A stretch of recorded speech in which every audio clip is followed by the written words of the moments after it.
Monobousso, vous avez la parole. Honorable Mohamed Siradio Soare se prépare.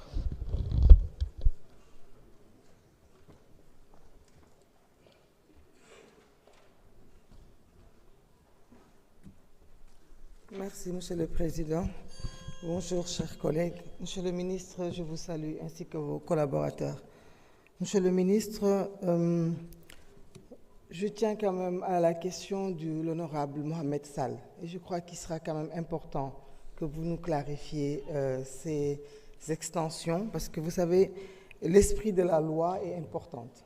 Je crois que ce qu'on est en train de ratifier aujourd'hui quand même a démarré depuis 2019. L'État est une continuité, mais c'est juste pour rassurer nos esprits. Parce qu'à l'époque, je crois, c'était Alpha Condé et le président Macky Sall. Il est quand même important qu'il n'y ait pas de zone d'ombre, comme il vient de le dire, que l'on puisse savoir tous les champs d'options. Je voudrais aussi poser une question. En juillet 2025, il y a quand même eu des accords qui ont été signés entre le Sénégal et la Guinée. Alors, est-ce qu'il y a une différence entre ces accords-là ou est-ce que cela englobe aussi ces accords? Parce que dans ces accords, je crois qu'il n'y a pas que la pêche, il y a aussi des accords militaires. C'est important de signer des conventions avec nos pays voisins et nos pays frères parce que cela permet de mieux nous occuper de certains problèmes de nos compatriotes. Mais cela m'amène, Monsieur le ministre, à vous interpeller sur le cas de nos compatriotes au Maroc. Parce que ce qui se passe au Maroc est quand même inadmissible. Entre le Maroc et le Sénégal, je crois qu'on a des conventions depuis 1967, si ce n'est même pas antérieur. Et avoir des frères qui, par son parti, supporter leur équipe nationale, quels que soient les problèmes qu'il puisse y avoir, quelle que soit l'indépendance de la justice marocaine, Monsieur le ministre, vous êtes diplomate, vous êtes posé, vous devez jouer. Si vous le faites, rassurez-nous et informez-nous des démarches que vous avez faites jusqu'à présent pour la libération de ces Sénégalais. Parce que la coupe ne peut pas continuer à faire le tour des plateaux, à prendre des photos pendant que nos compatriotes sont dans l'ombre et on ne sait pas dans quelles conditions. Cela ne peut pas cesser. Nous ne voyons même plus cette coupe-là. La beauté de cette coupe est en train d'être enfermée par l'emprisonnement de ses compatriotes. Il faut vraiment que ces Sénégalais reviennent parmi eux. Ils étaient partis supporter, on les a vus brutalisés. Même s'il y a eu de l'excès, je dis bien encore, même si le pays marocain ou le Sénégal, tous les pays ont leur indépendance et qu'il y a la justice qui fait son travail, il faudrait communiquer parce que quand même, dafa dalul sunu xel sunu doom yooyu demoon di wuti coupe bi ñëw jiitu leen fi ñun ñu bëgg a continuer di xool coupe bi di tàcc coupe bi te ñoom ba tey ñëwaguñu loolu lu ñu metti la loo xamante ne vraiment bëgg nañu ngeen nga taxaw ci bu fekkente ne itam taxaw nga ci la nga ca jot a def nga wax ko Sénégalais yi ñu xam ko parce que ñun tamit chaque jour nit ñi interpellé ñu ci fan la sunu mbokk yooyu toll ak yan condition moom la ñu nekk donc maa ngi lay jaajëfal di la féliciter merci. Merci, honorable Mohamed Siradio Soare. Vous avez la parole. Djibi Ciss mën nga waajal.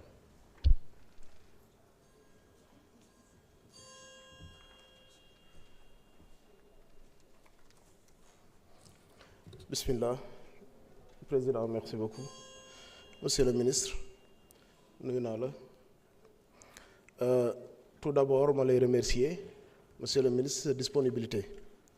Parce que gis nañ ne même message bu ñu la ko envoyé vous répondez automatiquement. Man personnellement dafa am des compatriotes qui vivent au Maroc ñoo ma yónnee yóbbante di la remercier à travers la femme Mama Africa bi ma la woowee wax la sa situation et la situation de quelques Sénégalais qui sont là-bas da nga ma wuyu ci tàng-tàng bi te da ngeen cee taxaw dem seeti ko aussi ci restaurant am encouragé ko soulager ko wax ko rassurer ko loolu famille bi nekk Thiès et partout ñu ngi la ci remercier di leen wax ne loolu la ñu Sénégalais yi soxlaa parce que ki nekkul fii sax xelam fi la nekk liñ naan picc ngi naaw waaye xel maa nga ci suuf di la remercier aussi ci ni ngeen taxawoon suñu xale yi nga xamante ne ñoo jóge woon Ghana te ñu sonnoon trop ñu kidnappé leen te ngeen dox ci tànku jàmm ak salaam te wax dëgg yàlla ñu yegg ci jàmm ak salaam di ci remercier waale président El Malick parce que l'autre jour bi may yóbbante seeni jaajëf nekkoo fi woon président di wax ne aussi sénégalais yu bëri dañu nekk ci àll bi soxla dëkkuwaay lépp njatt leen amuñu ku ñu wóolu képp koo xamante ne yónnee nañ ko xaalis pour mu tabaxal leen bu ñu ñibbisee mën a toog parce que xam nañ ne yàgg-yàgg fi la ñuy dellu si amuñu ci benn sens ñu ci ëpp parce que dañuy ñëw am coono te bu ñu yódduwantee seen xaalis dañuy fekk ñu lekk ko état bi politique bu nekk taxawal na ko mais je vois que amul suivi ñooñu dañ leen war a toppatoo xam ne fi la ñu ñibbisi kon état na créer benn affaire bu gën a boo xamante ne day am suivi mais vraiment dama gis ne dañu nekk tout le temps ci théorie te loolu encouragé wul ñi nga xamante dañuy tukki di fi yónnee seen xaalis nekk ay sénégalais ñoom dañuy nekk àll am coono ku ci dee pour ñu delloo si la fii say mbokkoy sonn ambassade bi boo ci wootee dañ naan la seen moyen doyul malgré ñoom effort yi ñuy def pour Sénégal loolu dafa métti c'est écœurant nit dee ci àll bi kenn mënu ko taxaw ay mbokkam yalwaan fu ne pour mën ko andi loolu mën nañ cee taxaw yaakaar naa ne Sénégal diplomatie am war na raw foofu dinaa rebondir tuuti aussi ci question bi Maïmouna Bousso wax c'est trop sensible parce que man mi nga xamante ne maa dëkk ak le président 12e Gaïndé ñuy waxtaan ci waxu supporters sénégalais yi nga xamante dañ leen a emprisonné au Maroc vraiment lii aussi war nañ ci taxaw quoi yaakaar naa ne ñun suñu poigne dafa des te la diplomatie sénégalaise war naa dépasser fii parce que Sénégal pays phare la ci monde bi donc loolu diplomatie bi moo war a mën a jouer rôle boo xamante ne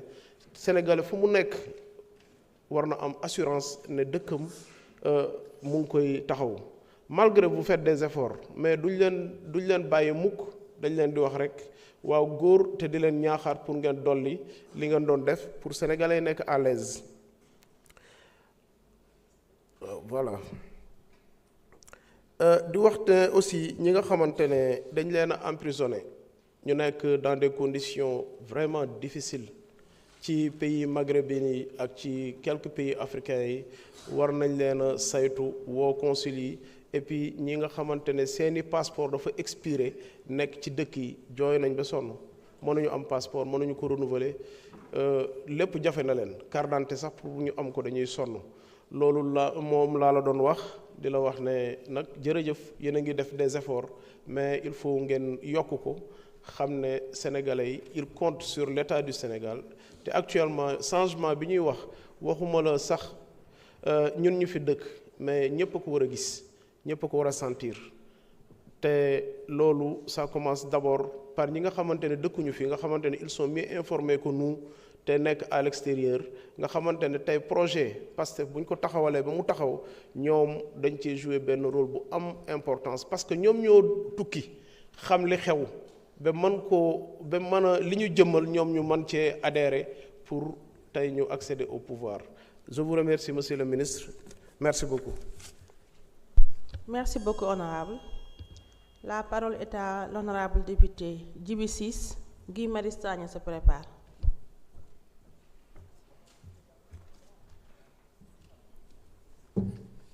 Merci présidente, chers collègues.